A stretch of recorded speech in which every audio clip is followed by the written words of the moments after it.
What would you do if the one person who is supposed to love and protect you walked away?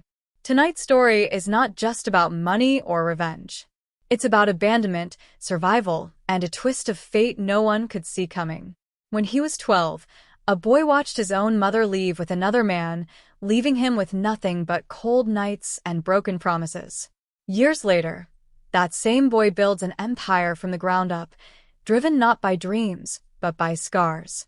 But just when he thought he'd buried the past, fate throws something at him he never saw coming. And what happens next will make you question everything you thought you knew about love, pain, and redemption. Stick around. This story is layered, emotional, and full of surprises that'll hit you when you least expect it. If you enjoy stories that hit deep and twist hard, make sure to like this video and subscribe to the channel. Your support means the world to us and helps us keep telling stories that matter. The rain hit harder than usual that night, sharp, cold, and angry. 12-year-old Ethan sat alone on a rusted bench at the edge of the city park, his small hands gripping the handle of a battered suitcase that had lost its color years ago. His jacket was too thin, soaked through, clinging to his skin like regret. He didn't cry. Not yet. In the distance, a car door slammed. A black sedan. Leather seats. Heated interior. And her. His mother. She was laughing, nervously, clutching the arm of a tall man in a tailored coat. His gold watch flashed as he opened the door for her. The man didn't even glance Ethan's way. But she did. Just once. Her eyes met his. For a second. Maybe less. Then she looked away. "Mom," Ethan's voice barely came out. She stepped inside the car.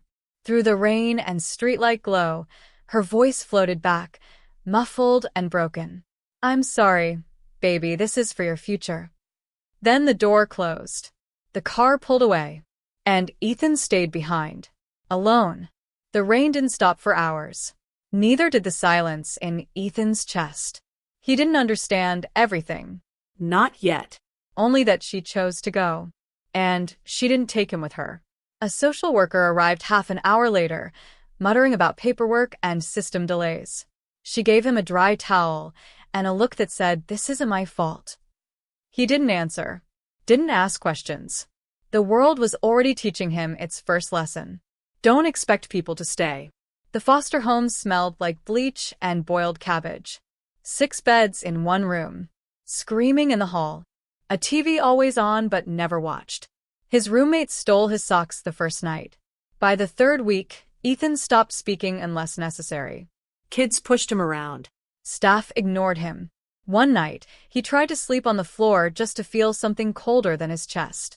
And still, he didn't cry. But sometimes, when the wind howled just right through the broken window, he could almost hear her voice. "For your future?" Months passed. He watched other kids get picked up. Reunited. Adopted. Visited. He didn't. No letters. No phone calls. Not even a stranger pretending to care. Ethan didn't believe in birthdays after that. Or promises.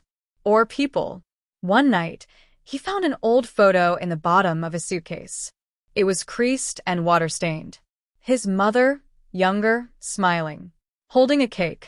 Behind her, him, age 6, with cake on his nose. He stared at that photo for hours. Then tore it in half. He started working odd jobs at 14. Anything. Paper routes. Dishwashing. Stacking crates behind supermarkets. He saved every cent. Not to escape. Not even to live. But to never, ever need anyone again. One evening, a staff member tried to talk to him.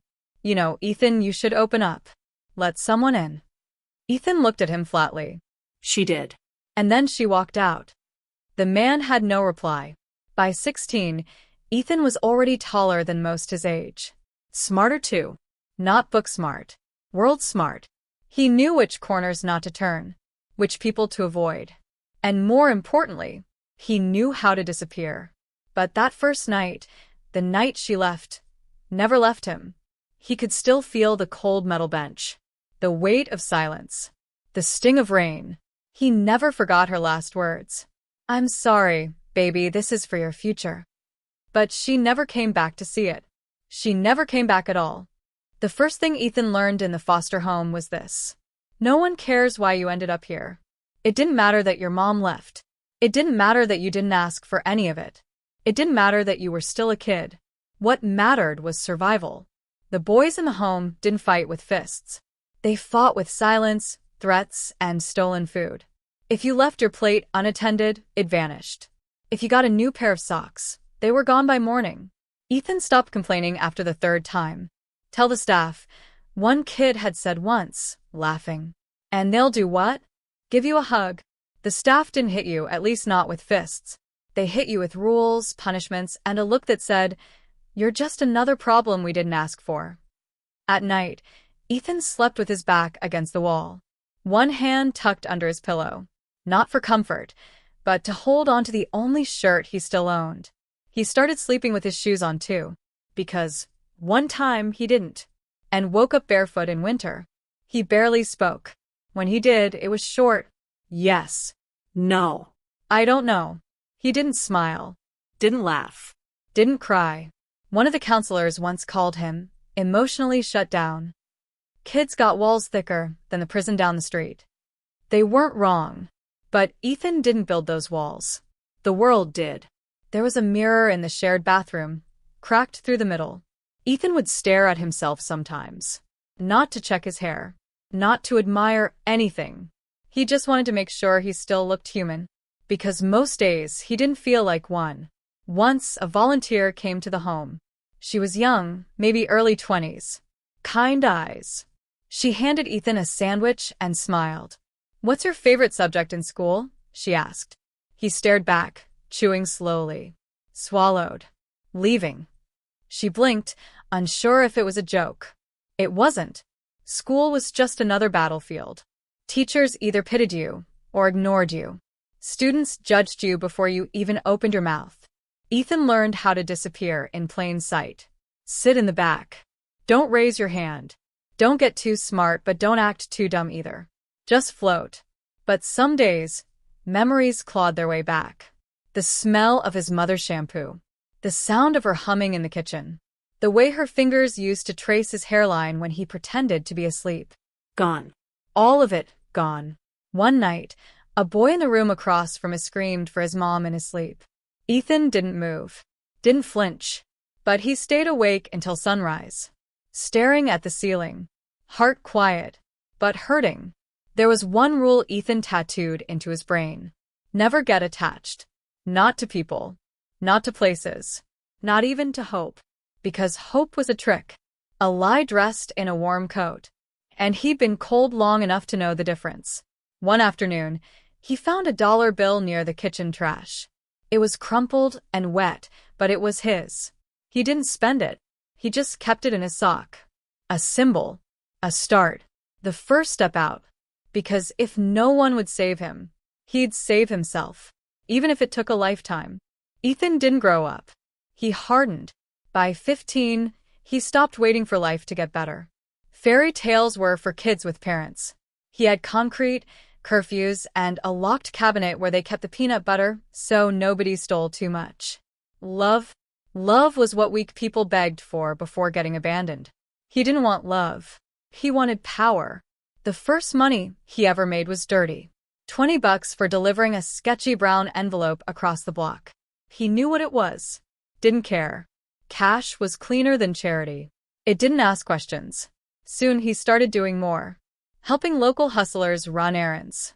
Flipping stolen phones. Cleaning cars that smelled like gunpowder. No one cared how old he was.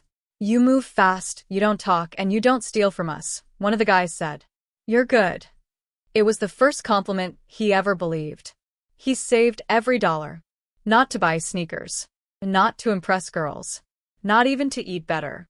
He saved it because he had one goal. Become untouchable. So no one could ever throw him away again. He studied people like blueprints. He watched how they walked. How they lied. How they pretended to care just long enough to get what they wanted. And he promised himself he'd never be like them, but also that he'd never be their victim. At 17, he left the system. No graduation. No goodbye. Just a quiet exit through the back door and a backpack full of secondhand clothes and cash he'd hidden in a fake cereal box. He rented a mattress in a 2-room apartment above a liquor store, shared with 3 other guys, none of whom asked his name. Perfect. During the day, he worked at a warehouse. At night, he watched YouTube videos on business, branding, product sourcing. He didn't go to college. Didn't need permission. He needed control. And control was something you didn't get from diplomas.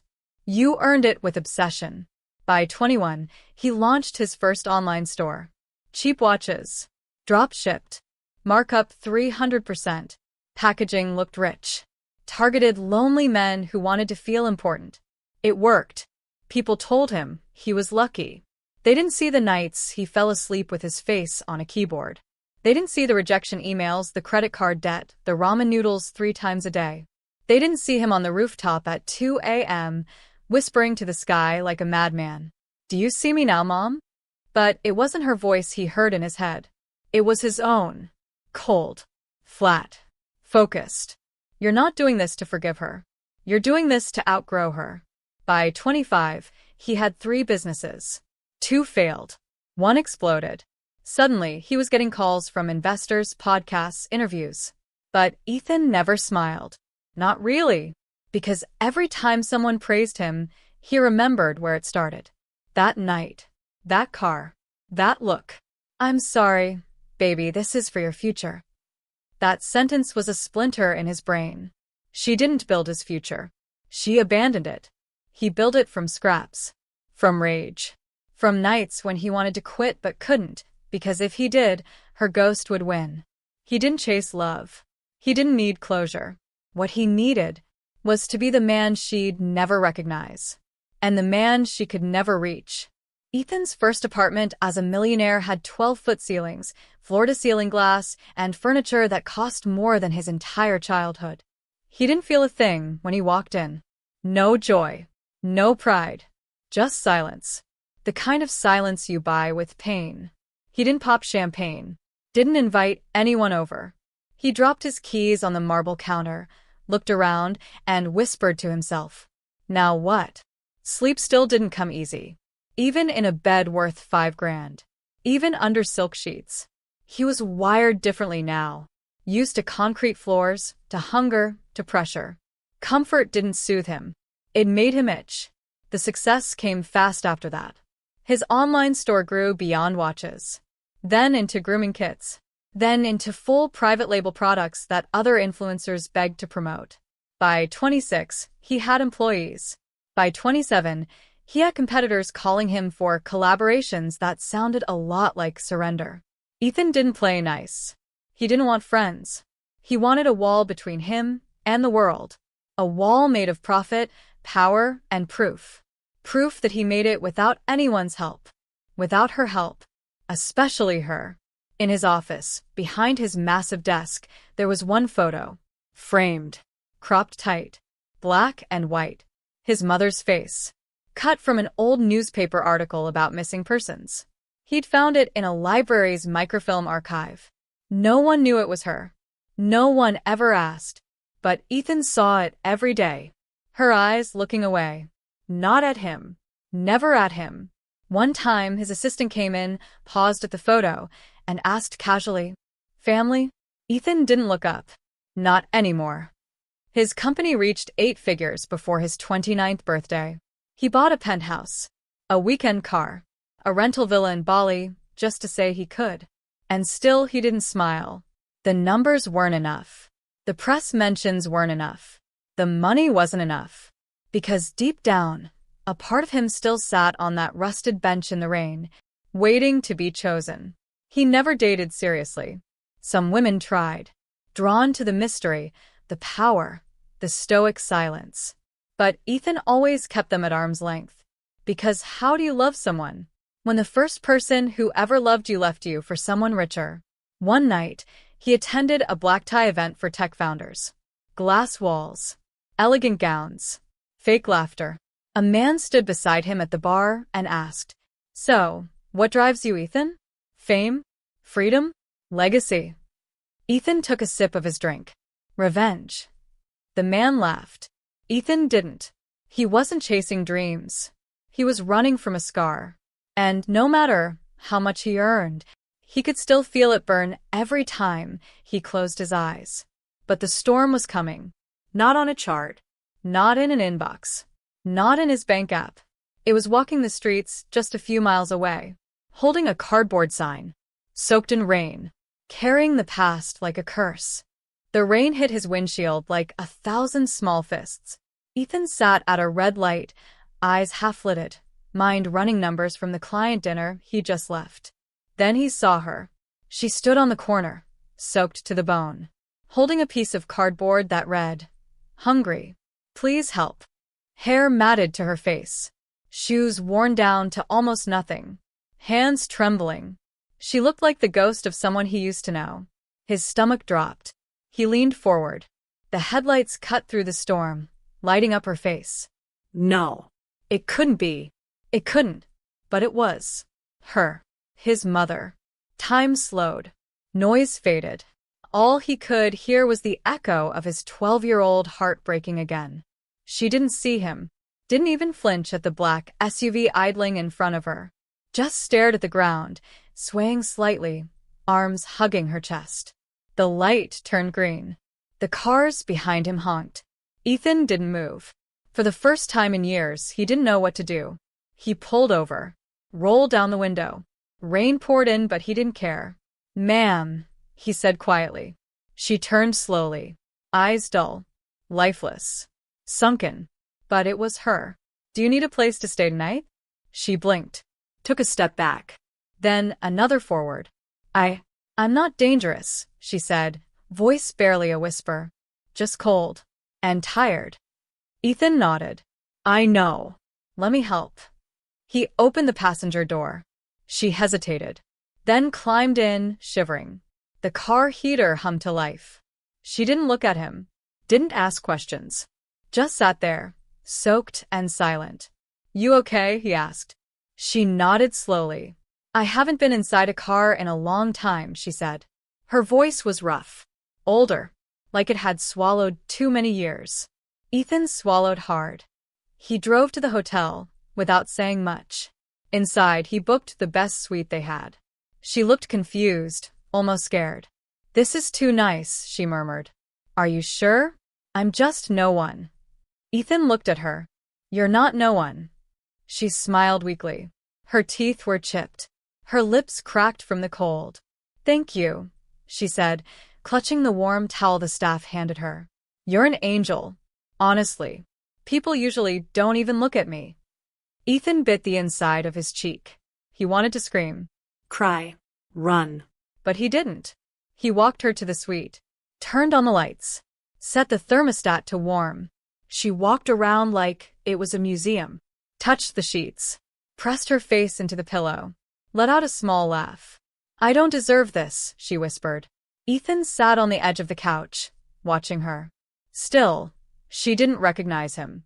He brought her food, hot soup, warm bread, tea with honey. She ate slowly, carefully, then looked up. "I don't know who you are, son, but this is the kindest thing anyone's ever done for me." He didn't answer right away, just stared, then finally said, "You remind me of someone." She smiled again.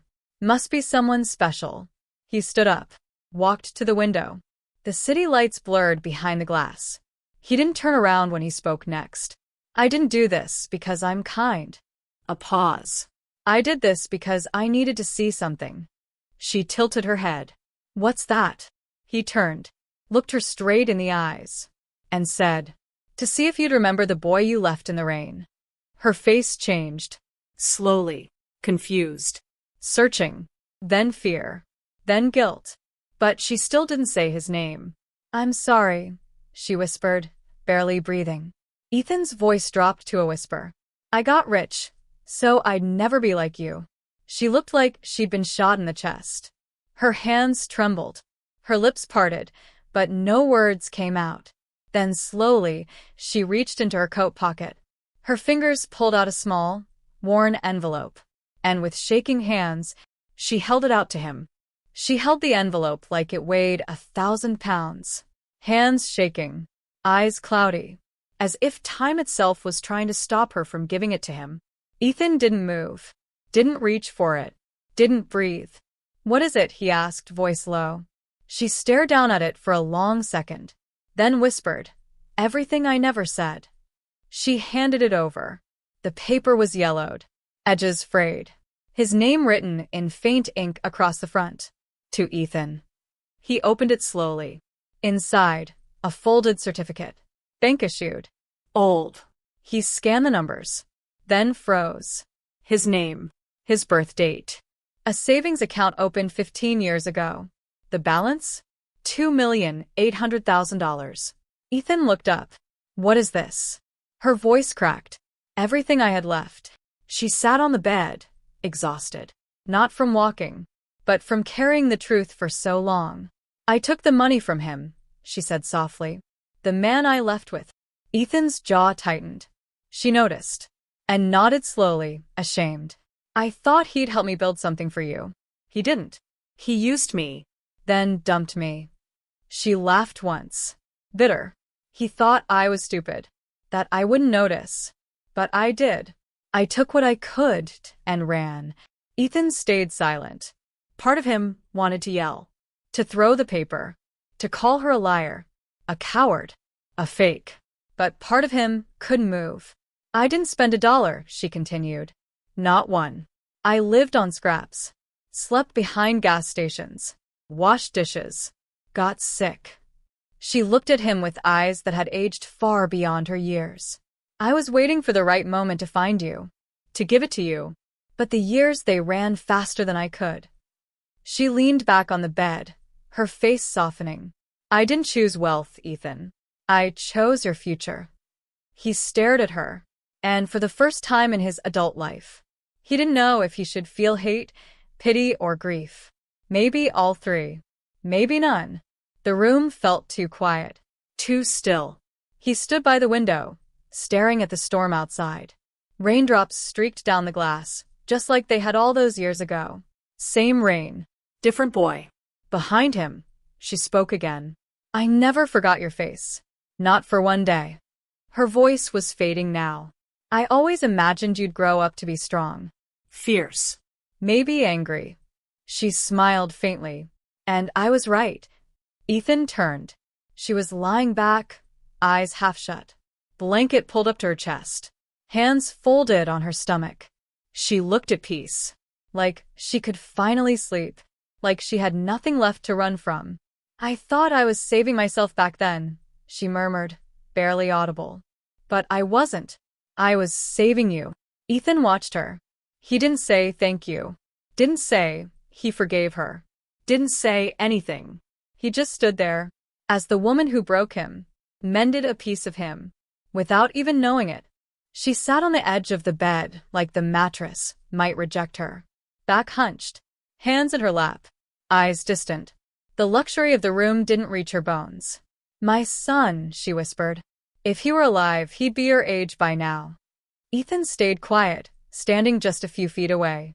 Every word she said stabbed through the years between them.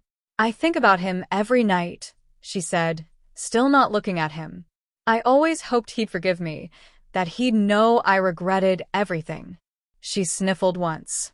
Not the kind of cry that demands attention, but the kind that's used to being ignored. Ethan took one step forward. "You don't recognize me, do you?" She looked up, confused. What? He met her eyes. "I asked if you recognized me." She squinted, brows furrowed. I don't." Her mouth hung open slightly, as if her brain was trying to connect the dots that had been erased by time, poverty, and guilt. Ethan exhaled sharply. Not out of anger, out of something heavier. "I'm not here because I wanted to rescue you," he said flatly. She froze.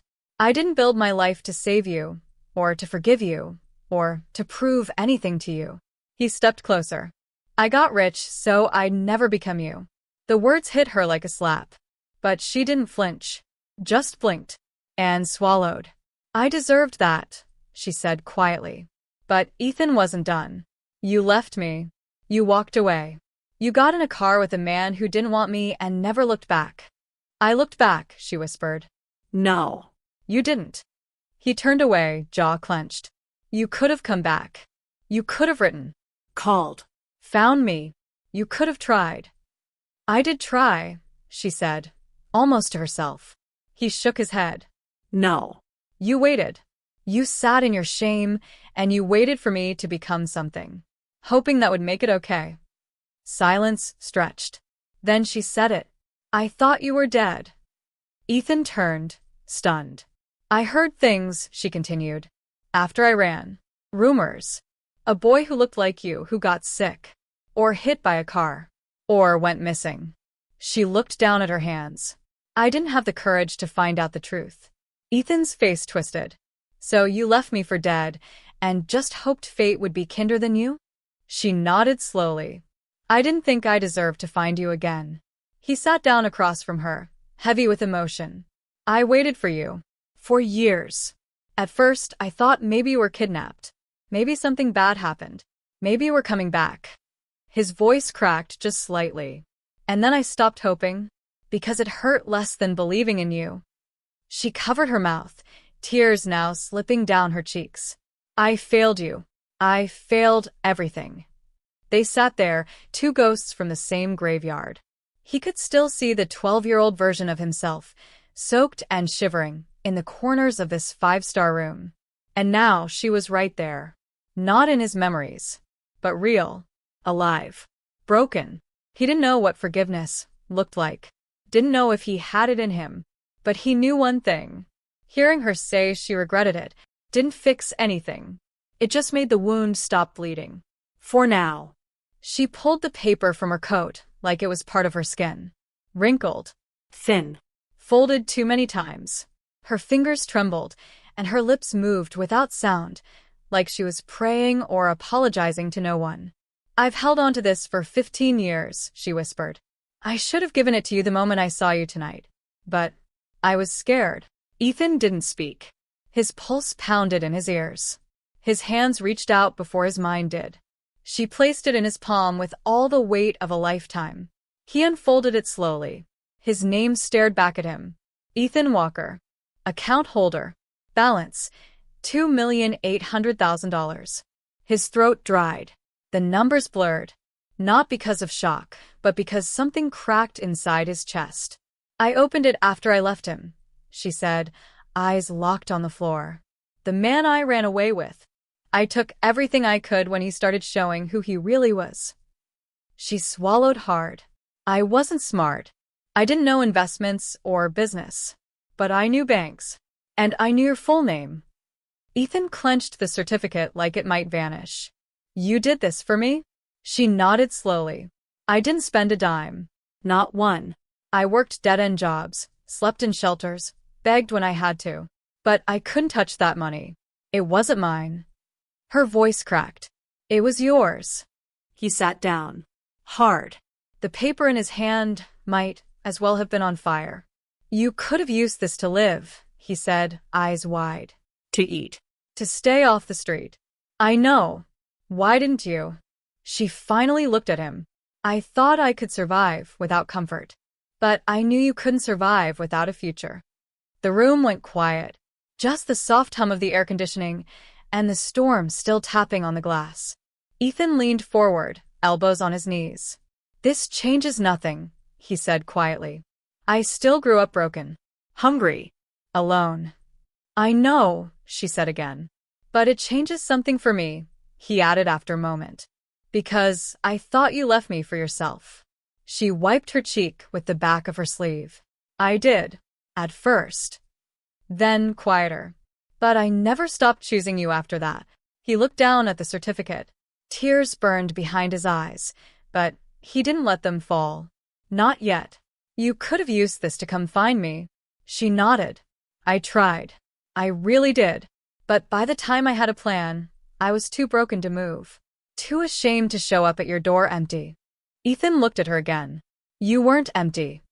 She smiled through the tears. No. Just invisible. They sat in silence. No dramatic music. No sudden hug.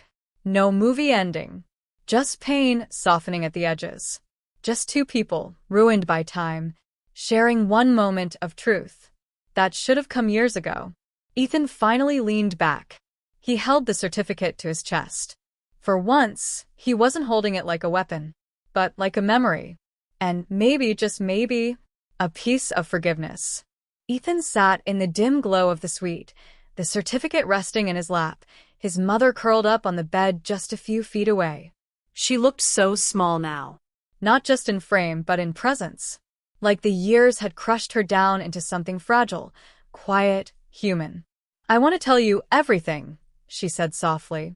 Her voice wasn't trembling anymore. Just tired. Like she'd been holding her breath for years and was finally ready to exhale. Ethan said nothing. He didn't need to push. She was already unraveling. That night, when I left, she closed her eyes. The man had money. More than I'd ever seen. He promised me a better life. A house. Food. And a future for you. She opened her eyes again, staring at the ceiling like she was watching a movie only she could see. But the moment I stepped into that car, he made it clear. He didn't want you there. He said kids were baggage. That I had to choose. Ethan's jaw clenched, but he stayed still. "And I chose," she whispered. "I told myself I was choosing you. That if I went with him, I could build something, save up, and come back for you." Her eyes welled up again. But that was a lie. A story I told myself to sleep at night. The truth is, I chose fear. I chose comfort. I chose to survive. The rain outside began to fade. Just soft tapping now. As if even the sky was listening. "He wasn't who I thought," she continued. "The money came with chains. With rules.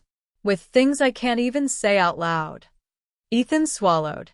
She kept going. A year in, he found out I'd been stashing money away. Not a lot, but enough to scare him. He beat me. Threw me out.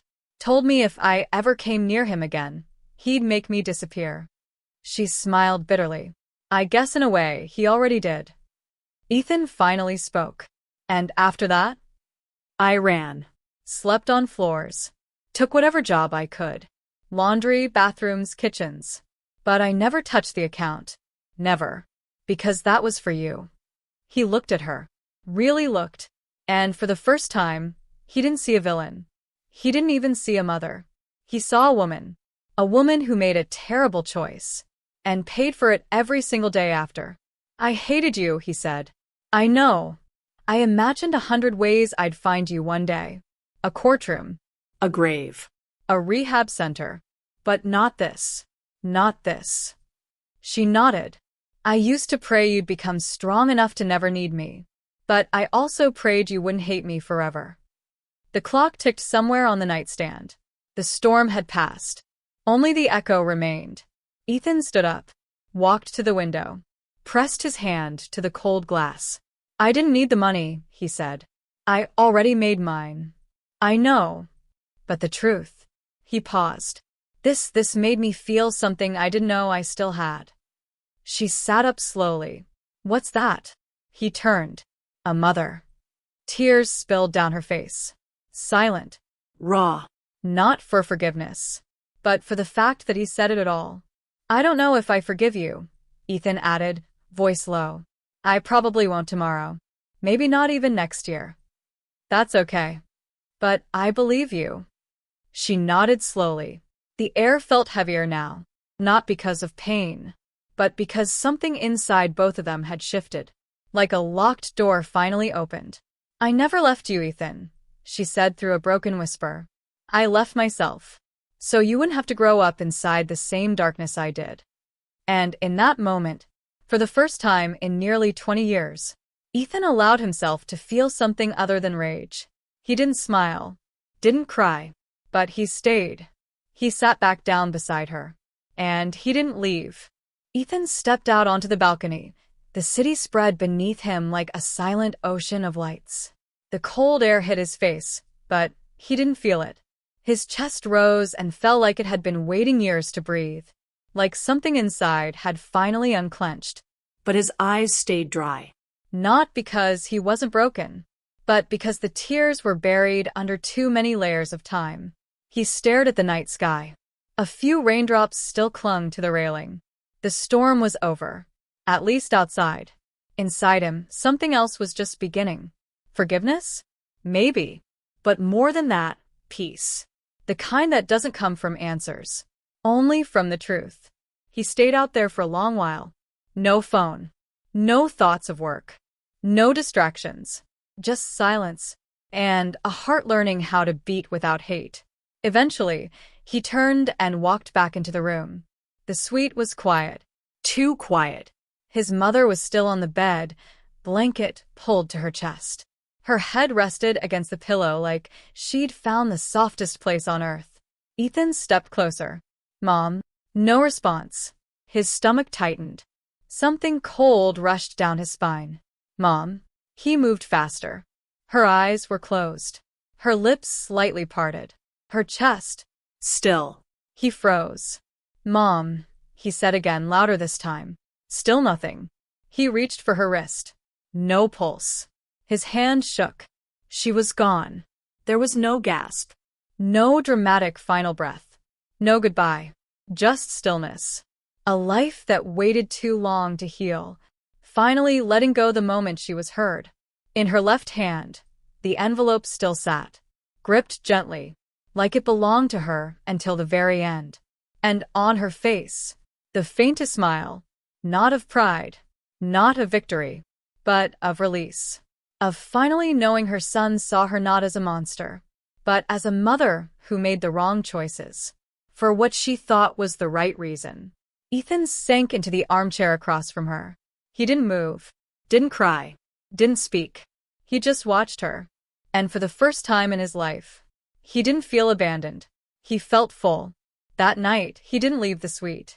He sat by her side until morning, not as a millionaire, not as the angry boy who built an empire to escape his pain, but as a son, grieving, remembering, and letting go. The world wouldn't know her name.